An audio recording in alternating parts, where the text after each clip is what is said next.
আরে লিলি, ওই নতুন মেয়েটার সঙ্গে। আরে রিয়া, কি হলো তোর? শরীর ভালো আছে তো? আরে আরে এমন ভাবে কাঁদিস না यार, কিছু তো বল, কি হয়েছে?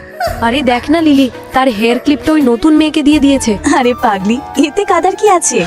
আরে ইয়ার, ওই হেয়ার ক্লিপটা আমারও তো খুব ভালো লাগতো, কিন্তু ও আমাকে তো কোনোদিন দেয়নি। আচ্ছা তাহলে তোর হেয়ার ক্লিপ চাই, একটু থাম, আমি এক্ষুনি তোকে এনে দিচ্ছি।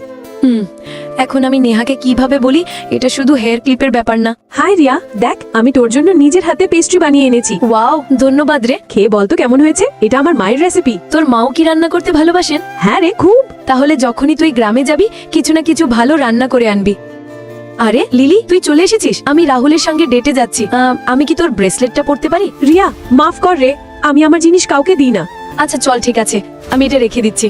আরে রিয়া থেমে যা। কি হলো? ইয়ার কেউ আমার বেডে বসলে এটাও আমার ভালো লাগে না। আচ্ছা ঠিক আছে। আরে ও তো শুধু বসছিল, খেতে তো যাচ্ছিল না। কোনো সমস্যা নেই নেহা, যদিও পছন্দ না করে তাহলে যেতে দে। রিয়া ঠিকই বলেছে।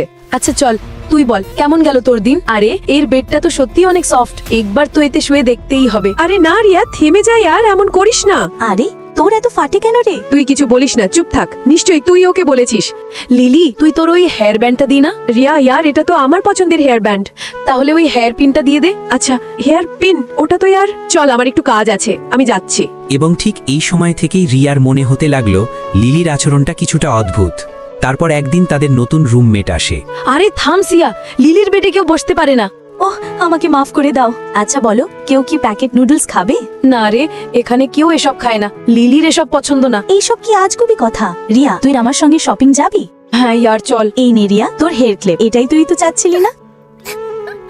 আরে নেহা, তুই আমার একমাত্র সত্যিকারের বন্ধু, তুই ছাড়া কেউ আমাকে ভালোবাসে না। আরে পাগলি, সবাই তোকে খুব ভালোবাসে। সবাই তোর জন্য লাইক, সাবস্ক্রাইব আর কমেন্টে লাল হৃদয় পাঠিয়ে দেবে।